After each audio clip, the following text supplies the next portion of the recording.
Greetings. Welcome to Sports 101, the sports show that discusses sport beyond the X's and O's.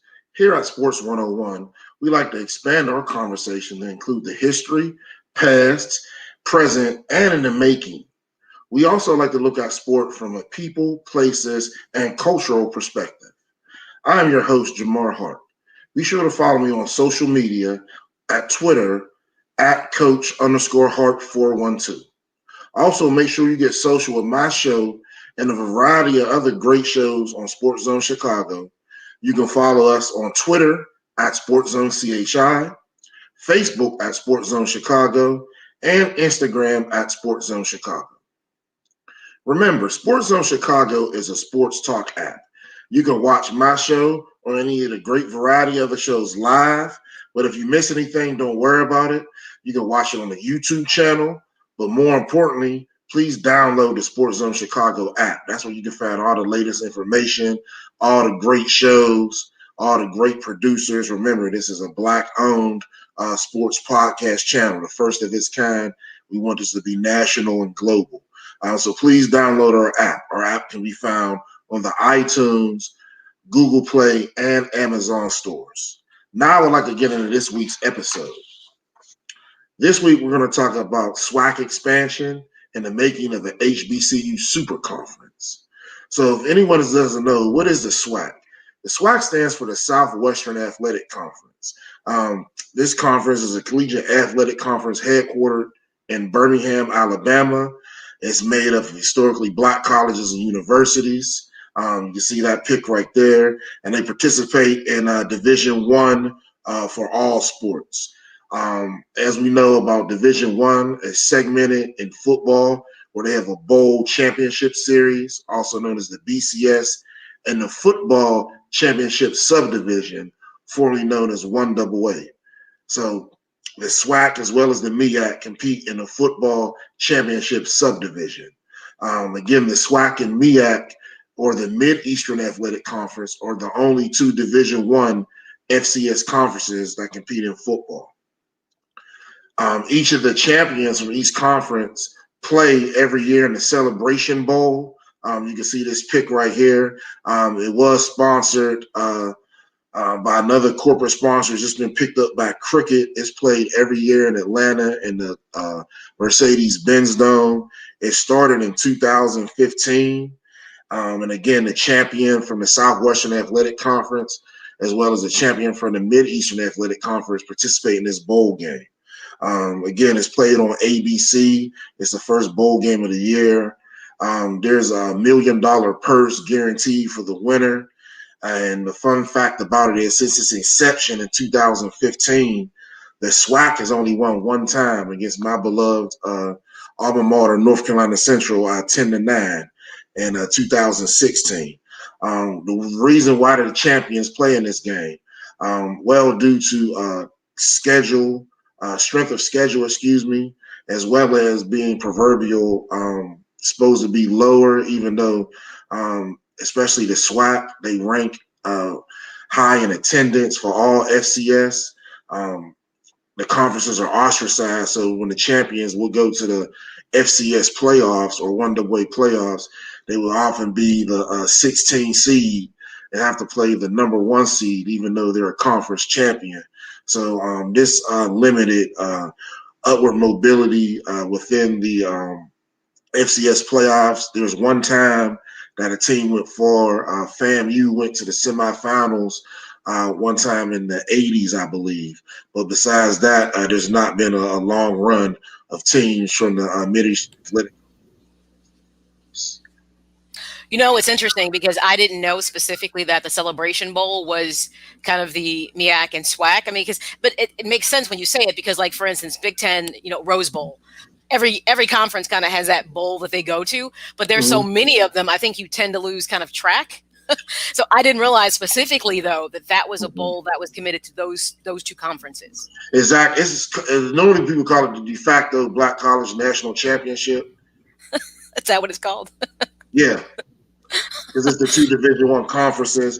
And the funny thing is, Maya, this is my super producer, my sensei, Maya Kai. Before the Celebration Bowl, it was called different names. They had a Heritage Bowl, and a Pelican Bowl as well. So Okay. this is not a new concept. It's just been rebranded.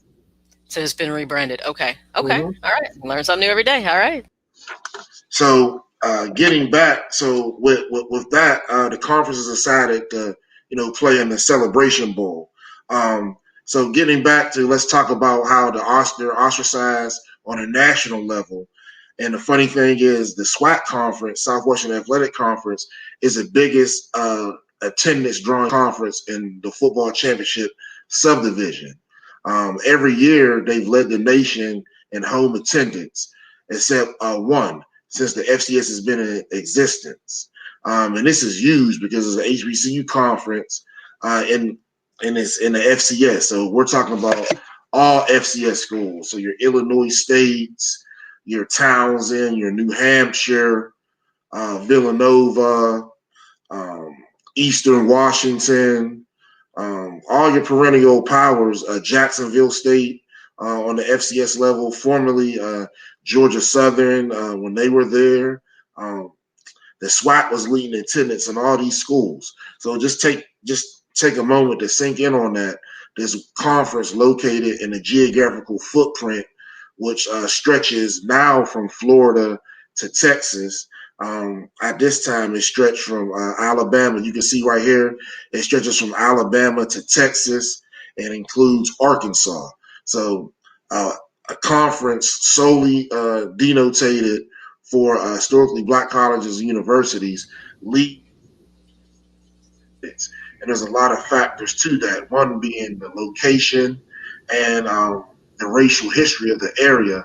A lot of people feel like they want to do for their own and go support their own schools versus the traditional, predominantly white institution that may be located in their hometown or adjacent areas. What's different about, to me, this whole concept, especially with the SWAC and the MEAC, though, something that does not really exist for traditional schools is the classics that are tied to these schools. Mm-hmm. Like, the Bayou Classic, you have the Circle City Classic, like in Indianapolis, the Bayou Classic, obviously, and, New Orleans. That's something I always thought was unique about HBCUs with their football programs specifically, that obviously are so different than traditional schools, that they have these classics that draw in, I'm talking about thousands of people. If you've been to the Bayou Classic or the Circle City Classic, Chicago's always on the fence. I don't think we've done as well necessarily, but I've been to the Circle City and the Bayou Classics, and I felt like the draw of people, alumni, was always amazing to me, how many people came down for those games. Well, that's a great question. So oftentimes we know the historically Black colleges are primarily located on the eastern seaboard in the southern part of the United States. However, if you remember back to movies such as Cooley High, where you had people talking about going to Grambling in Philadelphia, if you look at Grambling football under the legendary sports information director, Collie J. Nickerson, getting them to play in Yankee Stadium, their band, playing in Japan, overseas, there was always a notion that we want to provide our experience to people outside of our area. So let's do these classics so we can get attendance, because, there was always a fight with the predominantly white institutions in the area for student athletes in particular, and students, and particularly after integration. Okay. All right. So let's get into a little bit of SWAC history at this moment. Again, the SWAC is the Southwestern Athletic Conference, and it was founded in 1920. Its original members were 6 church schools that resided in Texas. Again, at this time in 1920, we're not that far removed from the Civil War. And remember, in Texas, they were the last ones to get the news that the Confederacy had lost, hence Juneteenth. So the staunch opposition towards progressive movement of people of African descent was definitely frowned upon in Texas. So churches who often were founded by Quakers or other missionaries who probably still were, and oftentimes were most likely segregationists. They just wanted to get a school for education, so they didn't want to intermingle the races. So you had 6 church schools: Bishop College, Paul Quinn College, Prairie View A&M, who is still a member, and Texas College and Wiley College. So they all met in Houston. And again, they wanted to have something for their males to do after church and regulated, so they wouldn't be, barnstorming or around unscrupulous people that would manage them and, take their money. So they created a league, sort of to the Southwestern Conference, and it was a Southwestern Athletic Conference. As time progressed, though, and state schools got more funding, the small schools kind of fell out, and due to segregation and being in the deep South, there was no need to integrate on both sides. So what happened is the state schools started to get more and more students and more federal funding. In previous episodes, we talked about the size of some of these stadiums in the SWAC. So Jackson State, their stadium seats 60,000 people, and this stadium was their pre-Coach Prime. So that just goes to show you the size they're playing in, again, to keep to keep things from integrating. So currently, the SWAC right now, or the lineup before expansion, it was two divisions. You had an East and West division. So in the East division, you had Alabama A&M, who joined in 1999, Alabama State, who joined in 1982. So Alabama State, they play in one of those classics that Maya talks about. They play in a Turkey Day Classic. They used to play against Tuskegee University. Now they're going to play against Miles College. The difference with that classic is it's an FCS school against a Division II school. So the FCS school was supposed to win, but oftentimes we find the Division II school wins due to a variety of factors, getting different players or better players based on the rules, out coaching, and just having a better team. But in those games, the FCS team is supposed to win. Jackson State, who entered the conference in 1958, and Mississippi Valley State, the newest HBCU in America, which entered the conference in 1968. The Western Division before expansion comprised of Arkansas Pine Bluff, who came in 1936, Grambling State, my graduate alma mater for my master's degree, 1958, Prairie View A&M, original member, 1920, Southern University of Baton Rouge. There's multiple Southern universities. There's one in New Orleans, but Southern Baton Rouge is where they host football. They entered in 1935, and Texas Southern entered in 1954. Howard University was also associate member of the conference for women's soccer. They joined in 2014, but due to travel costs, which we'll go over a little later, they left, and now they're joining North for women's soccer. Tell me, you said something interesting, that Jackson State has, their stadium holds 60,000 fans. That's actually a lot larger than I thought that you would have from an HBCU, which means at some point were they one of those programs that was really well developed and successful? Yeah, Jackson State was, using a German word, uber successful. If you look at the 1975 NFL draft, the top 10 players, and that's the draft Walter Payton came out, 3 or 4 of them were from Jackson State. They've had a lot of success, not only in football, but another reason they got the stadium, again, is due to not wanting to integrate. Memorial Stadium was used in Mississippi for other factors. Ole Miss and Mississippi State have played there before. Mississippi Valley State, when Jerry Rice was there, and Willie Totten, the Satellite Express, they actually played a game there because they couldn't fit enough fans in. But ultimately, the city of Jackson gave it to Jackson State and allowed it to be theirs for a number of factors, and a lot of it dealing with race relations in Mississippi. Until the likes of Mississippi, Ole Miss, and Mississippi State decided that it was okay to have black players on their team, then it probably sounded like there was a transition of all that talent leaving. Exactly. And that's why when you said such a large stadium, I'm like, that's interesting, but now that makes sense that you explained it. Okay. Yeah, Alabama, just a quick note, Alabama State, they did something like that. They have a state-of-the-art stadium, and they petitioned the state because as a state school, you're supposed to get allocated state funds. And being a historically black college, they for as long as anyone can remember, were misappropriated. So they kind of sued the state, and they got funding, so they got a brand new stadium right off the highway. It's amazing. So there's a lot of places like that. Prairie View A&M just got a brand new stadium built. So these schools, that's why you see that influx of BCS talent now. Everyone's not just going to Jackson State. All the schools are getting them because the facilities are bigger and nicer than what people imagine. So the conversation this came out though from, Deion Sanders that like, hey, our facilities are not, they're not matching our competition in regards to trying to recruit, which probably is, I'm sure they're getting upgrades, but I'm pretty sure they're not getting all the bells and whistles, so to speak. Yeah, well, what he's saying is Deion Sanders he's not recruiting against other black schools. He's recruiting against LSU and Alabama and ACC schools. So when he said the facilities are up to par, it's up to par related to the SEC or ACC. Now, there are some schools that have a way to go and still need some facility upgrades, but it's not as like woe is me as people think. Okay. All right. So again, Howard University, they stuck to the Northeast Conference for women's soccer. They originally went to the SWAC because a lot of MEAC schools don't host women's soccer. Again, when we talk about this expansion, everyone looks at football, but the non-revenue sports are also going to add to the SWAC as well. Baseball will ultimately improve with the additions that we'll talk about later. Not only from their standpoint, but just improving the competition with the current SWAC schools.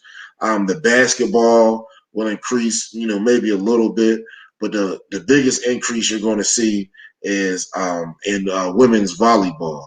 The two schools that are entering the SWAC are very tough in women's volleyball. One of them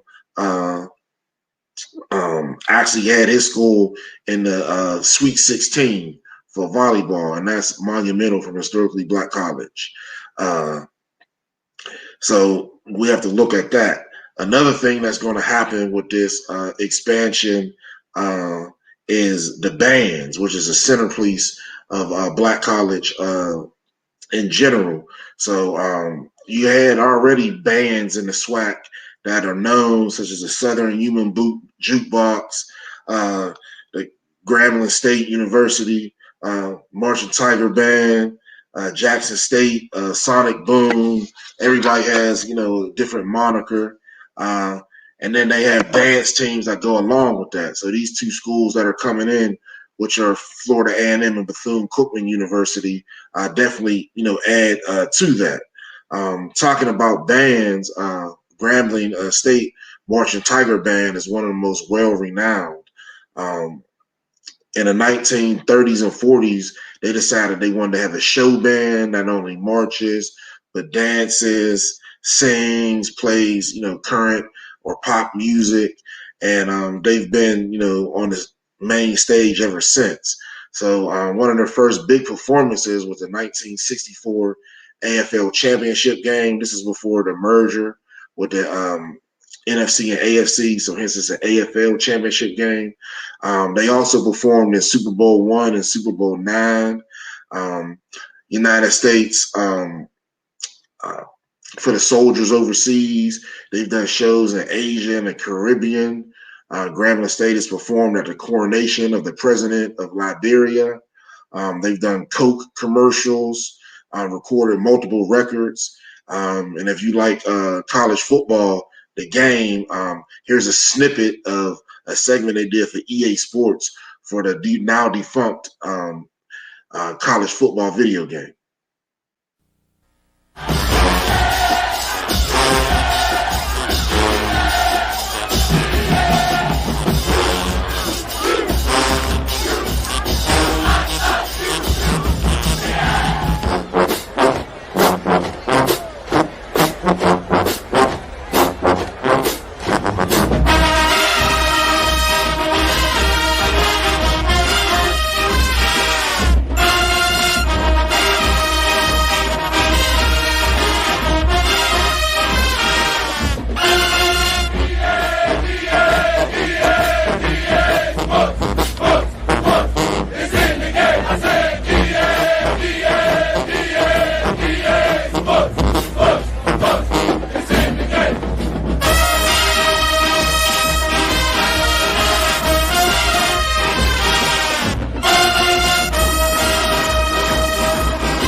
All right, so right there you had the Marching Tiger Band led by Gamma Gamma Hard as a Hammer's Own, Brian Gundy.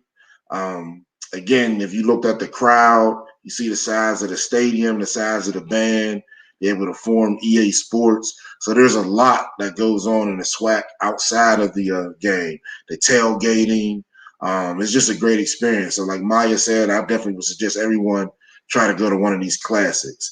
Before we get to break, I just want to go over some SWAC legends, some people in the past that maybe you don't know played in the SWAC. So obviously there's a lot from football. You got Mel Blount, Robert Brazil. He was one of the guys that came out with Walter Payton, Willie Brown, Buck Buchanan, Charlie Joyner, Deacon Jones, Walter Payton, Jackie Slater, John Stallworth, Jerry Rice, Michael Strahan, Aeneas Williams, Gary Big Hands Johnson, Willie Richardson, Eddie Robinson, Willie Totten, Doug Williams, Tank Younger, Donald Driver, Shaq Harris, Robert Mathis, Steve McNair, Everson Walls, and you got baseball. Ricky Weeks was a monster at Southern.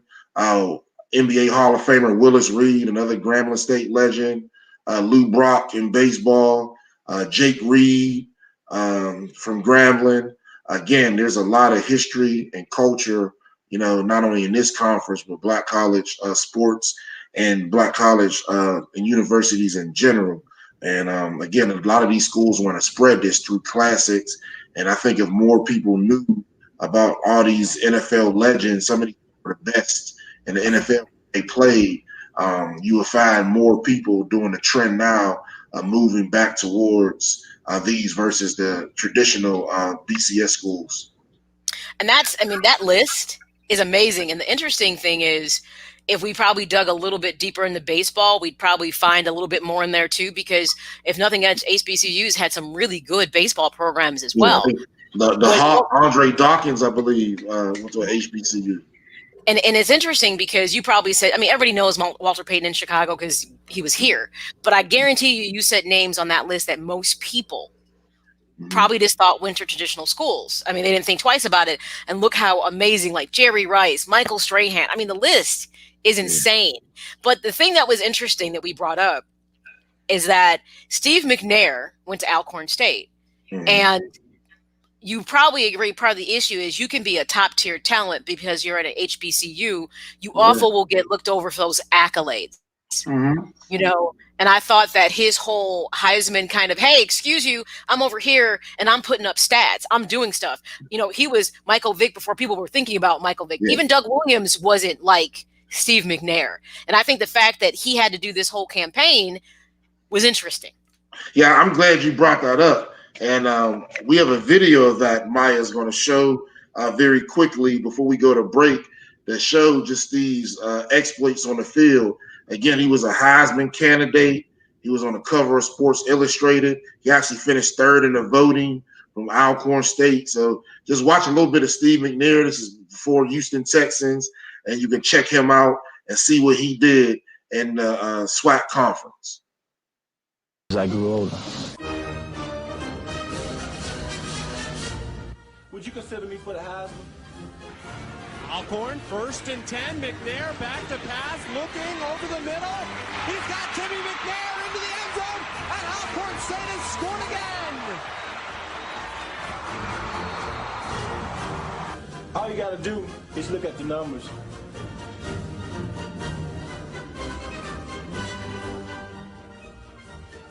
McNair dropping back. He's got some time. He airs one out. Marcus hit. Touchdown! A whirling dervish. Look at McNair. Obeyed tacklers. Spinning. Nobody's going to catch him. Vote. Vote for McNair.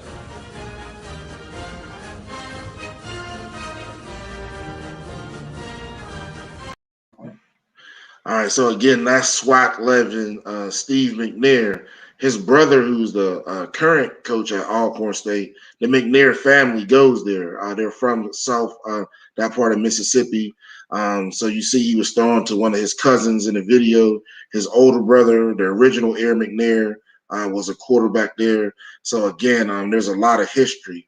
Why is that important? If we look at the great migration to the factories in Chicago and other places in the Midwest, a lot of people have roots and ties in Mississippi. So again, Chicago, please look into the SWAC, and particularly these schools in Mississippi. I'm sure a lot of people have great aunts and grandmas from these areas, and maybe check it back.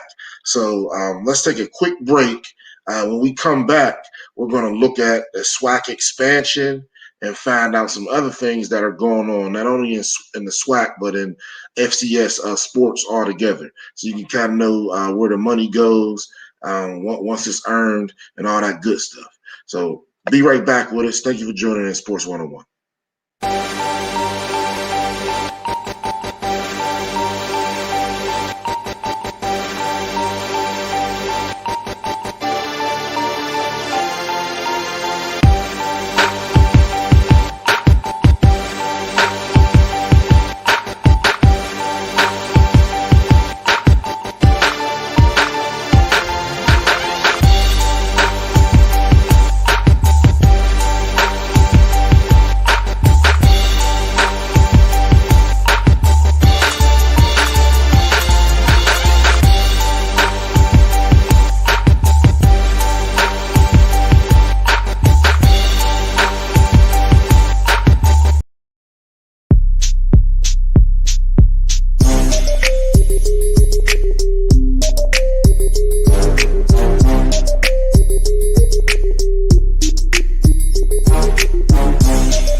See me. See me. See me. See my dark skin and my kinky hair. See me. Don't see past me. Don't see through me. See me. See my tan skin and my curly hair. See me. Don't see past me. Don't see through me. See me.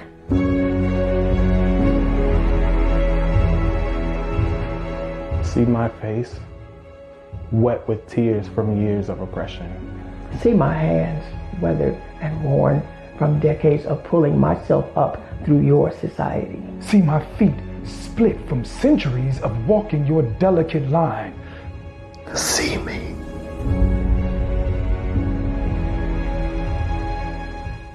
See me. See me. I'm tired. I'm tired. I'm tired.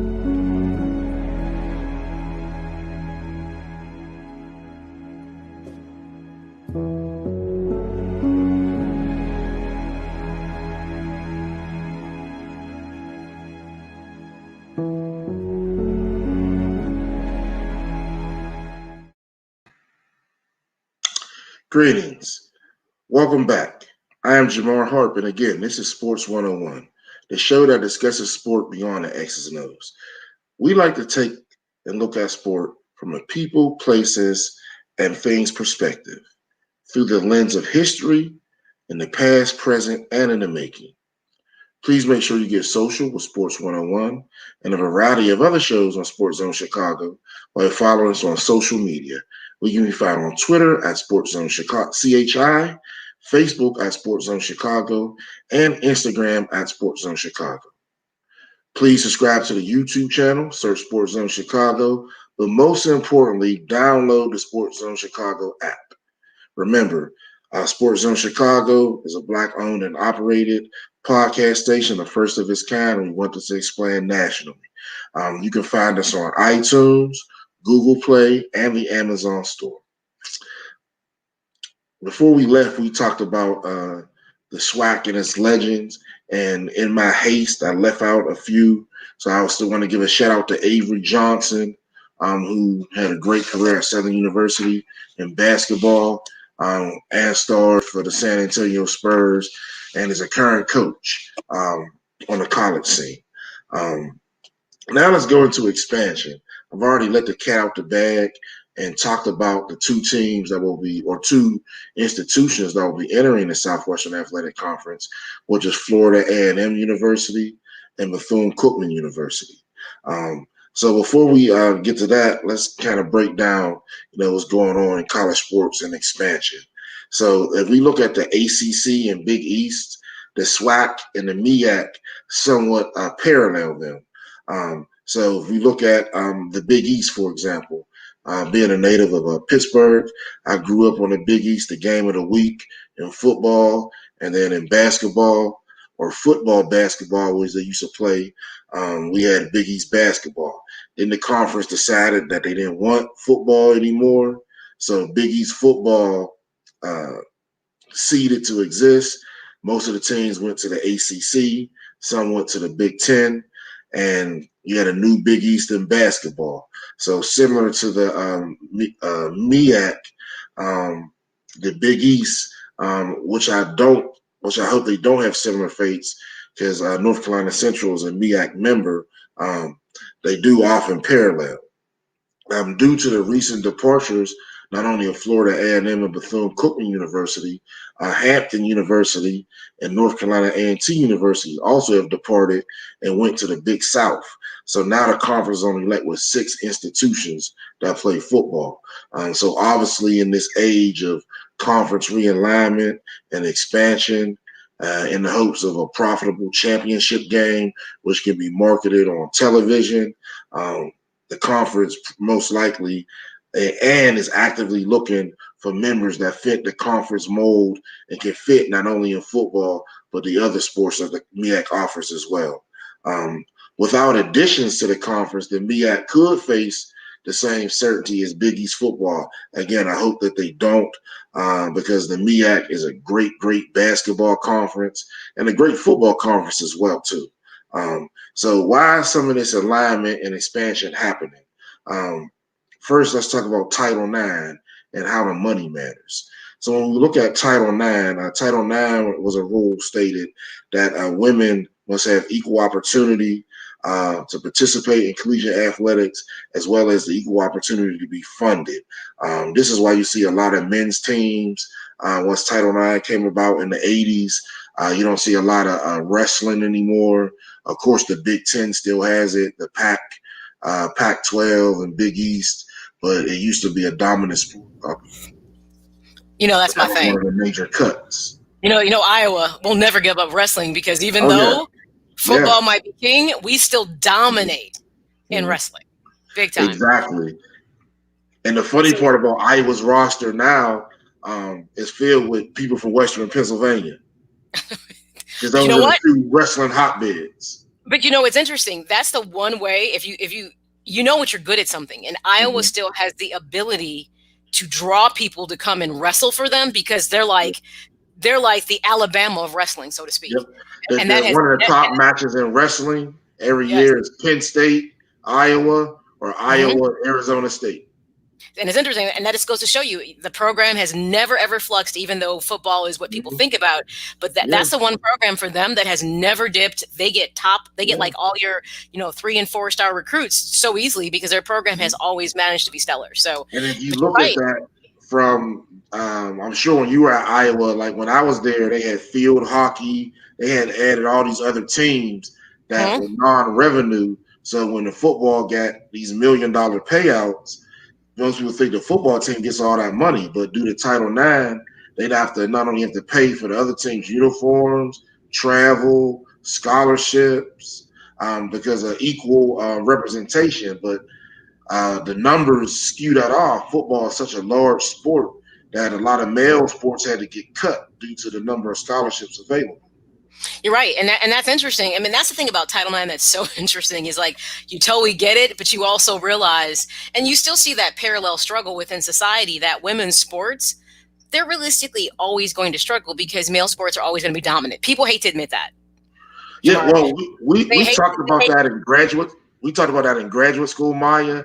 And what we said is that if women are the biggest consumers on the market and women watch women's sports, it would explode. But when we did a survey for quantitative analysis, we found out that most women prefer to watch men. They don't want to watch women do what they can do. They want to watch something that's entertaining they can't do. So the women don't like to watch women. And it's interesting because I feel sometimes a tad bit awful about that because it's not that, for instance, the WNBA is actually quality. It's good basketball. You could but it's one of those things you will appreciate it more when you're there in person to see it. Watching it on TV doesn't have the same effect. And some sports are like that. And it's unfortunate because even though they've made some strides and things they've been able to get through their collective bargaining and everything, just women's sports in this country is always going to struggle because whether people want to accept it or not, it's a man's world. Yeah. And because the foundation has been laid for men's sports to be so dominant. And by the way, it isn't just here. This trend you see globally. It isn't just like in the U.S. If you go to Europe, it's probably even, even less predominant. Women's basketball has thrived in Europe for generations before the WNBA. Also, women's track. So in Europe, they have a fascination not only with women's sports, but what we consider non-revenue sports.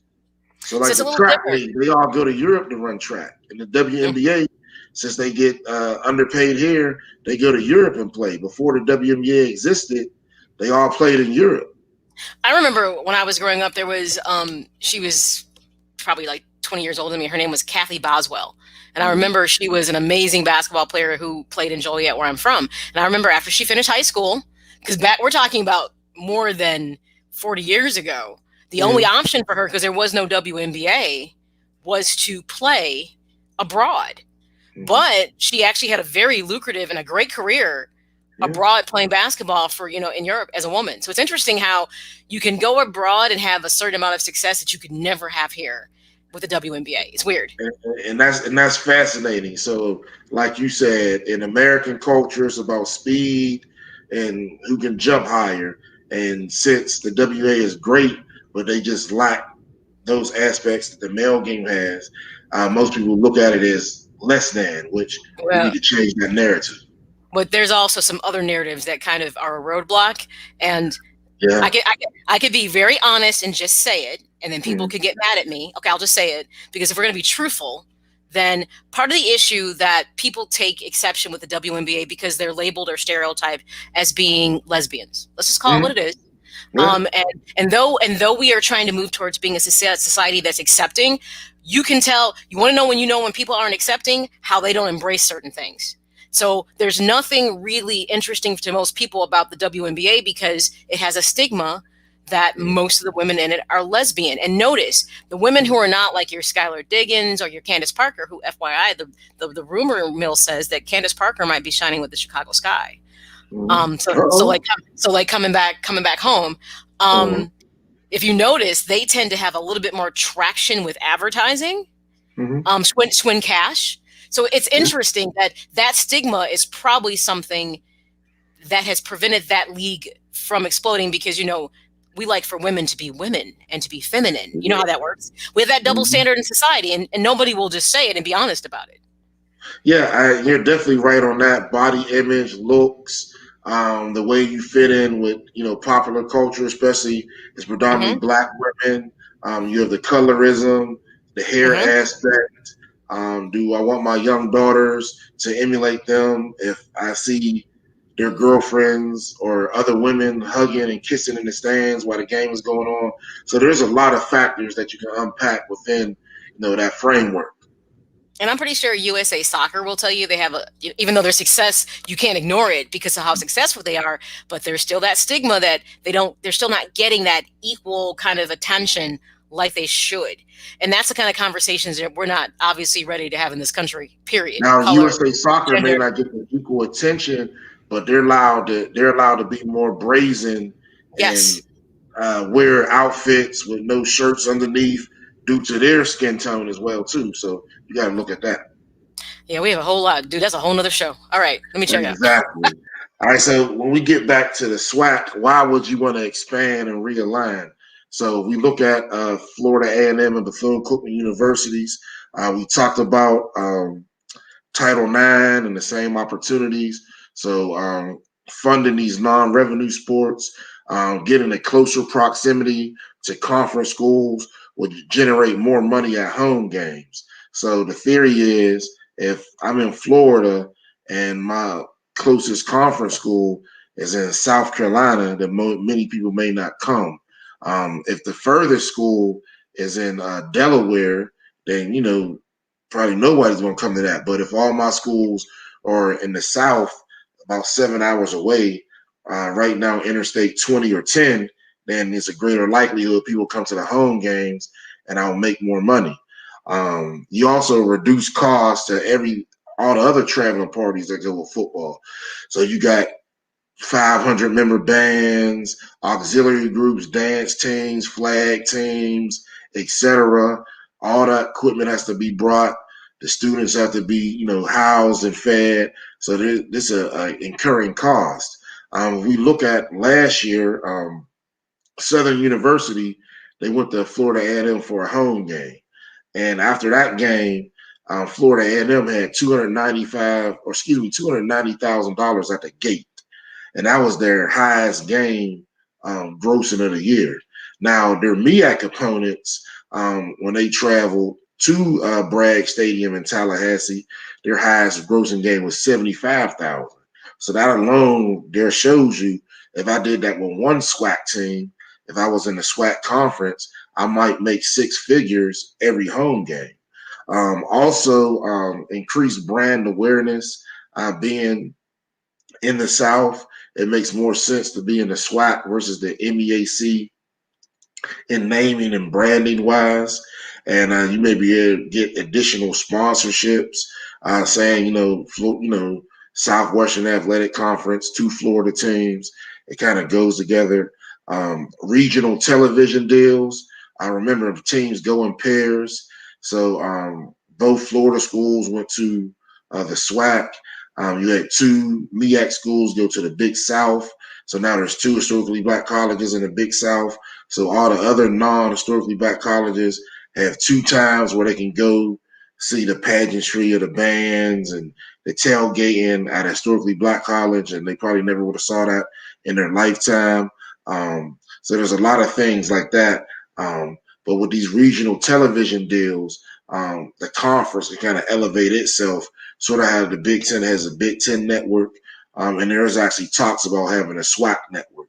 With the addition of Coach Prime, Deion Sanders, a lot more sponsors are more eager to not only film Jackson State University, but the conference in general. He's been known to have reality shows, and there's one in the making right now for him at Jackson State University. So be sure to turn into that. And remember, SportsZone Chicago, a lot of your relatives, ancestors, got off them boats in Mississippi. We want to talk about the selling style and in the future. So the SWAC is using this appeal as an HBCU conference in the media. Everyone's talking about now how Jackson State is signing people away from Florida and Georgia, but the other SWAC schools as well as MEAC schools are signing BCS talent as well. So this appeal is just growing. So there's going to be more Maku McCours in basketball. Mikey Williams is coming up, is going to make a decision in basketball. There's going to be more BCS talent that goes not only to the SWAC, but the MEAC as well. So tie into this appeal with this current generation and kind of market that so they can grow back to what they were in the 50s through the 70s. One of the things I recently saw that I thought was amazing, and I think it's a good introduction to the mainstream, Stephen A. Smith does like an HBCU, like fundraising week. Like he wears a sweatshirt, people can buy, donate, and they go to a school and do something. And obviously I thought that was an amazing platform because now it's bringing it to mainstream, which every now and then you go, oh, do we really want to do that? But at the same time, I thought it was great because he was raising funds for HBCUs, but also creating the awareness and talking about what you were talking about. Like, look, historically, a lot of amazing people, including myself, have come from HBCUs. So it's interesting how this marketing piece of getting people to, for instance, wear HBCU stuff beyond the Howards, the Hamptons, you know what I'm saying? Like your kind of mainstream stuff, it's kind of picking up traction from a marketing point, which I thought was interesting. Well, if you look at the past, and I didn't notice it back then when Martin was out, Bill Cosby show, a lot of people used to do that. Steve Harvey, when they had the X hats in the 90s, TLC. So with this new wave of athletes seeing what's going on in culture and realizing that all these NFL greats, Shannon Sharp, he went to Savannah State though, but a lot of NFL greats went to play black college football, so I can do that too. And then they're seeing the treatment they're getting on these campuses is being reported with social media. So you got, people coming together like what they did at Texas, where black players won't come out to the eyes of Texas. And this is one of the largest schools, in the country, flagship school in the state of Texas, and they had one player out for their, moniker song. So, that's impactful right there. It is interesting, and there's everyone's on the fence with people becoming more woke, so to speak. If you will get more players start to consider going back to HBCUs, knowing that it's not going to be the same fanfare, you're not going to have the same resources. So there's a level of commitment that you're making as a young person because you're conscious. So some people say a few will do it, but they don't think that it can supersede someone wanting to pay for Alabama because of what it means. But I think that if you can have a certain level of success with Deion Sanders at Jackson State, because his coaching staff is respectable, and so you're not getting actually just coached by a guy who makes NFL players. You're getting coached by former NFL players who know the game. I'm not downplaying anybody, Saban or anybody, because obviously he knows what he's doing. But it's interesting because everybody feels there's a shift, but they feel like because there's a lack of resources, that might be the thing that might prevent some students from those 3 and 4 star recruits. I think they'll snag a couple, but they think there still might be this. Some people are going to run for like the shooting stars, the gold, the glitz, all that kind of stuff. Well, see, that's the thing. There's more signing than people think. Jackson State has like 12 and they're still going. Other schools have more. And this is, again, is happening because there's an actual fear from these predominant institutions. 2 years ago, North Carolina A&T beat East Carolina. Howard University with Cam Newton's little brother, went to UNLV and beat them. Grambling was playing at University of Arizona 3 years ago and was winning the game until their quarterback got hurt. And so, there's a lot of schools. Tennessee State beat Georgia State a few years ago. So it's already happening. But if the more and more it happens, it'll transfer back. It's like when people move from the suburbs and then, or black folks was in the city. Now they're going to the suburbs and going back. Everything's going back to where it originally started. Well, one of the things I'd like to say is my call to action with anybody. I mean, obviously, there's plenty of black people that are HBCU alumni. You need to get back. I mean, that part's key.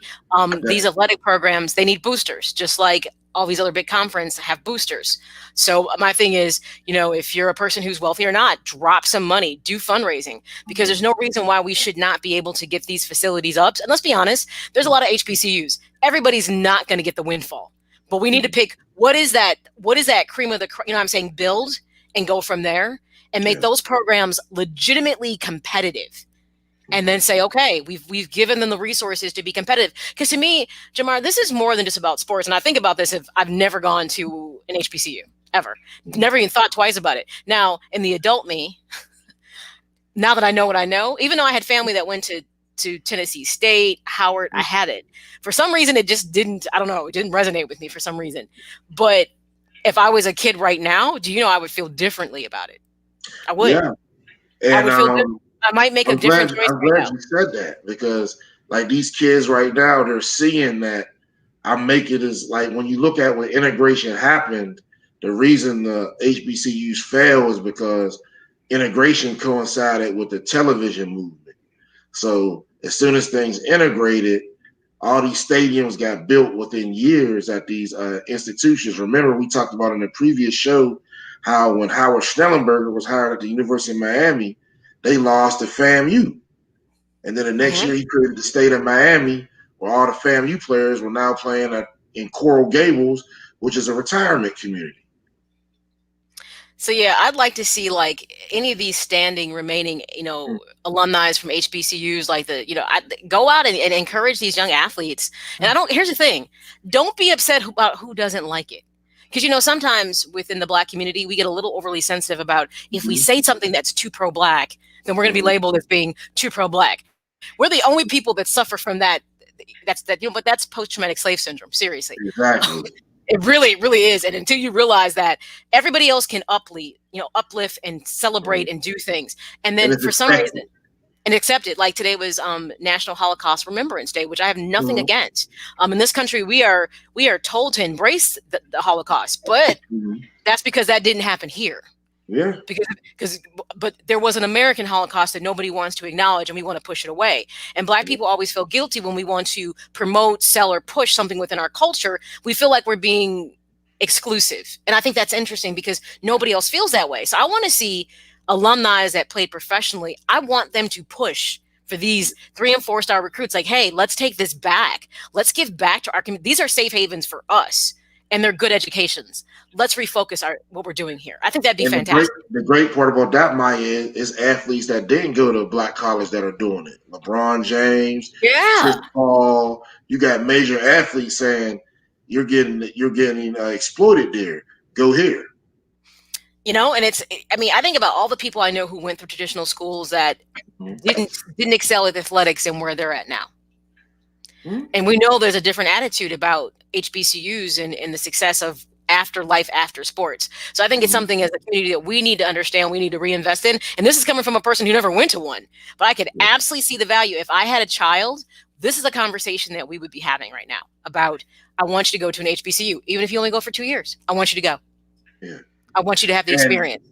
And one thing in regards to sport, what people forget is the intellectual capital. So if you look at, we talked about earlier in the show, Bill Walsh, who was considered a great mind in coaching. But if you ever read his book, he says he took his offense from Archie Gunslinger Cooley at Mississippi Valley. So losing this intellectual capital, you won't get the top coaches that want to go there. Jim Swartz was a coordinator for the Detroit Lions. His first job was a linebacker coach at North Carolina Central University. And then he moved up through the ranks, never came back. So that goes to show you by, developing your own intellectual capital, you won't have those problems. And speaking of intellectual capital, I'd like to take a quick moment to highlight some of these up-and-coming coaches in the Southwestern Athletic Conference. Again, these coaches I'm about to mention not only are selling the style and future of the Southwestern Athletic Conference, they are coaches that are going to take it to the next level. So first coach, obviously, will be Coach Prime, Deion Sanders. Here's a picture of him right here. You can see Deion Sanders. Again, everyone knows his notoriety and what he's bringing in. Next coach we have is Willie Simmons. Willie Simmons is the head coach at Florida A&M University. He's a former Clemson quarterback, and he didn't, like Maya stated, he didn't play at an HBCU, but, as a Black quarterback, he was ostracized.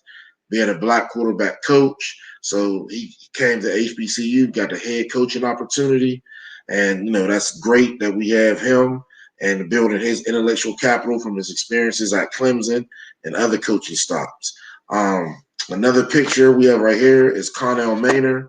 I worked for Coach Maynard at Winston-Salem State University. Great guy.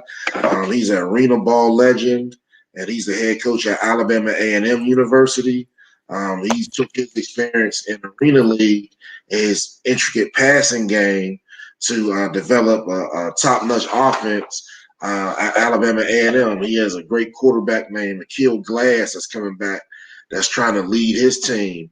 Again, the SWAC just had media day, and none of the coaches in their competitive spirit are bowing down to Coach Prime or Jackson State. They're saying they won 4 games last year. They have to prove it when all these transfers in, that they can mesh and get together. So we have to take note of these things as well. Our next coach will be Fred McNair. Again, Aaron McNair won, Steve's older brother. He's the head coach at Alcorn State. They've won the SWAC the last couple years and lost in the Celebration Bowl to North Carolina A&T. So here's Coach McNair and some of his staff at Alcorn State. If you remember the video, they call this the reservation. So they do the chant like the Braves do.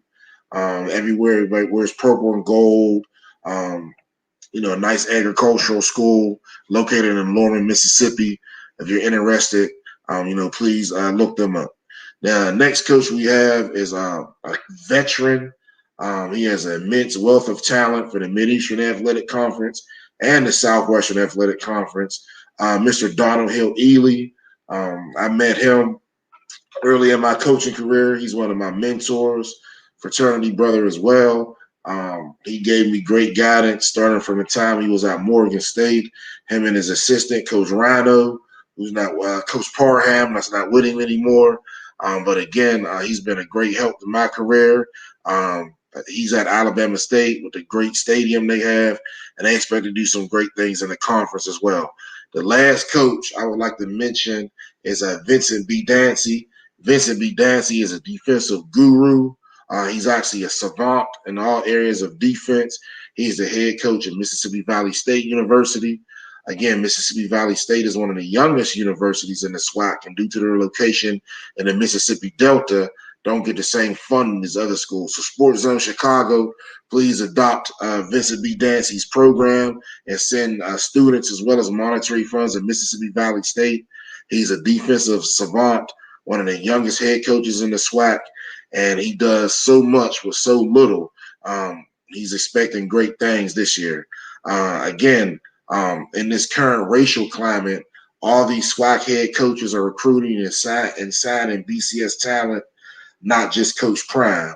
All these coaches are hoping these additions will take the league back to when it was in the 50s and 70s, when it was a premier conference in all football, and they had more Hall of Famers than the SEC and ACC, Big Ten, etc.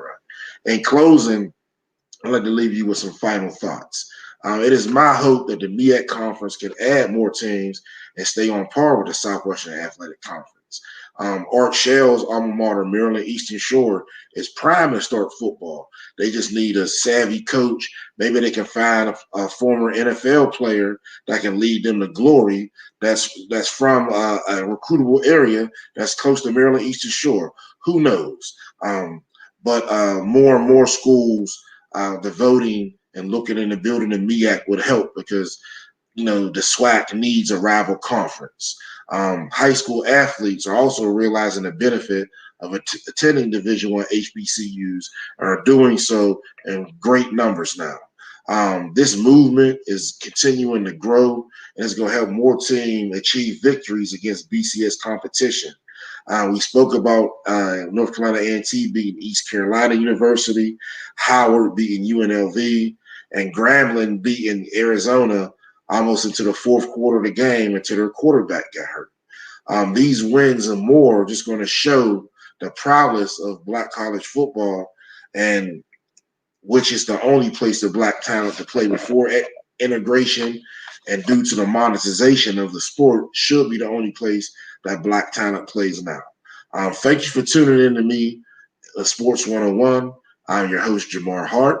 Be sure to follow me on Twitter at Coach_Harp412, and make sure you get social with Sports 101, Sean and Mine and Warren, the Troubadours, Ivan Vargas and his 10 shows,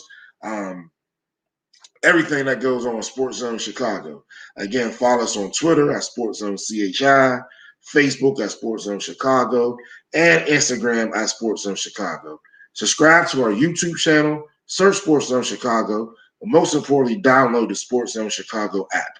Our app can be found on the iTunes, Google Play, and Amazon stores. Thank you so much for your time. Thank you for tuning in to Sports 101 each week. Make sure you tell everyone, check us out live. I will see you next week. Have a great week. And again, Sports Zone Chicago, the #1 Sports Zone app, the only Black-owned Sports Zone app out there. Let's support this like we're supporting HBCU sports. Thank you and have a great night.